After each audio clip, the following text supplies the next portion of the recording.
बघ दे तू या ग्लासला न हात लावता हे बिस्किट खाऊन दाखव. मी तुला 20 रुपये देणार. 20 रुपये जिंकले. हे बिस्किट तर बाहेर होत. आता तू मला हे बिस्किट खाऊन दाखव. मी तुला 50 रुपये देणार.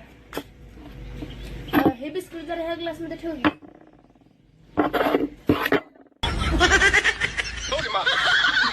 50 रुपये पण जिंकले.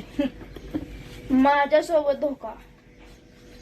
चल आता तू मला ही बिस्किट खाऊन दाखव. मी तुला 100 रुपये देणार. आब्राकडाब्रा आब्राकडाब्रा छू. खाल्लं मी हे बिस्किट. काय पण कसं सांगते. मी जिंकलो बघ. हे बिस्किट इथं